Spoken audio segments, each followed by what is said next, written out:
भौजी। का हो बबुआ? आजकल बड़ा चटक मटक से रहा थे, का बात बा हो? ए भाई आज जानत तड़ा हाँ चटक मटक ना रहो हाँ तो राजा जी कैसे पसंद करी हैं? पर कुछ ज्यादा लागत है भौजी। तुहार है कान के बाली, ओठ के लाली, दिन पर दिन बदलत चल जाता है। रोज रोज नया नया कुछ न कुछ पहरे थे, का बात बा? एक बात पूछी? पूछा ना।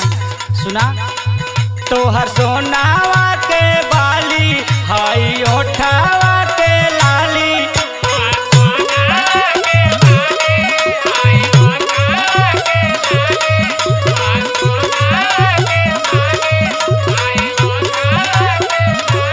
सुना।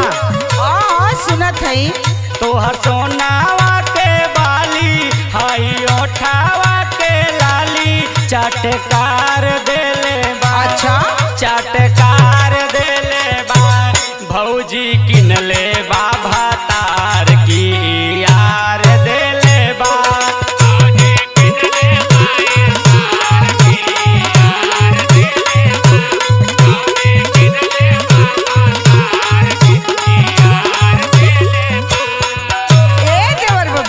बोला काहे उल्टा पुल्टा बोलला हो? हमरे कुछ शंका लगत है भौजी। अरे जब हमार राजा जी है हो तो केहू का का जरूरत बा? सुना। 6 महीना से तुहार हम जवन देखत ही ना भौजी। सुना सुना। सुनावा। हमर सोनावा के बाली हई ओठावा के लाली,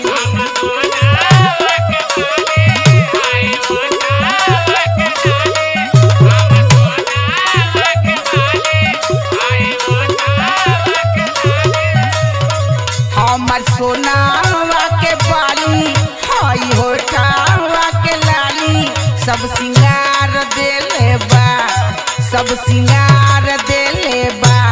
नाही रखले बानी यार मोर भतार देले बा।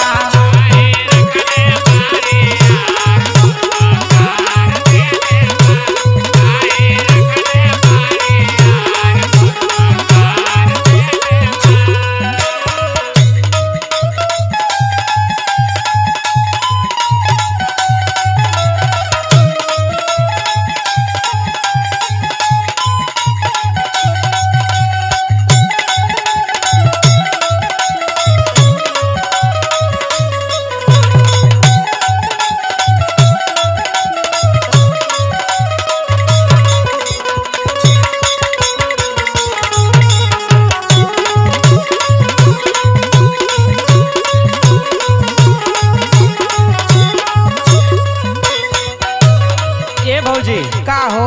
अच्छा सुना। बोला। नीचे से ऊपर जो चमाचम लगत है। अरे पागल, हमार राजा जी परदेश में 6 महीना से हुआ तो मनी आर्डर आवला ना। पहले तो ना कबो देखली सब। अरे तो जानला जब जागा तब सबेर। सुना, कुछ हमें शंका बा भाजी। का हो? लागत बजा जावा से कैलू यारी, नया झमकावेलू बनारस वाली साड़ी। साड़ी नया बनारस वाली।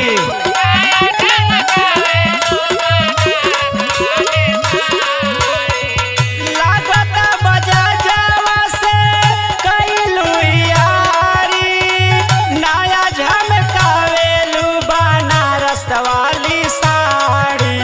और सुना। का हो?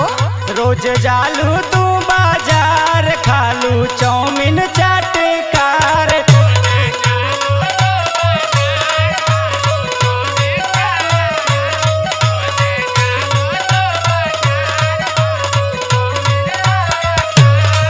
रोज जालू तू बाजार, खालू चौमिन चटकार।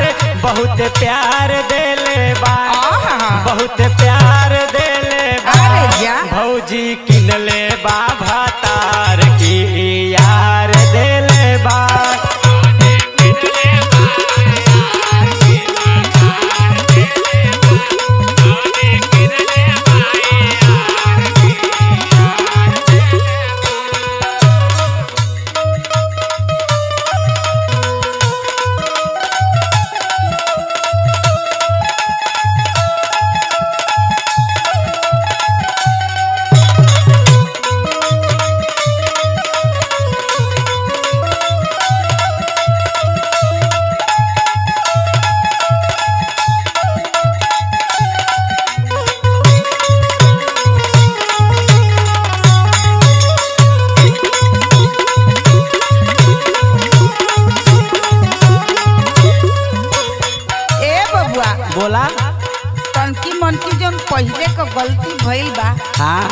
अब ले लेके ढोवत हुआ। सुना, हमें केहू का डर नहीं थे, काहे कि हमार राजा जी हमारे साथे हुआ। सुना, सुनावा। पिंटू धारा में मन में पाला जनी पाप हो, भैया तो हर सब कोई देहले हम आप हो।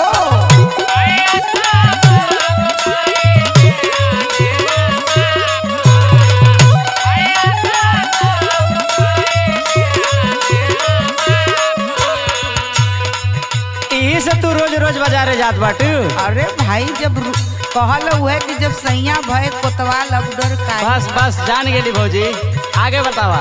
सुना, पिंटू धारा में मन में कोरा जनी पाप हो, भैया तो हर सब कोई देहले हम आप हो। और सुना, सुनावा।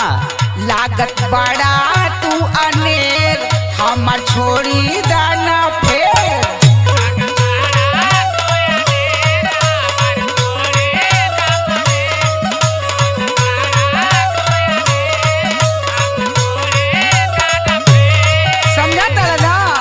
लागत बड़ा तू अनेर, हमर छोड़ी दाना फेर। पिया दुलार देले बा, पिया दुलार देले बा, नाही रखले बानी यार मोर भतार देले बा।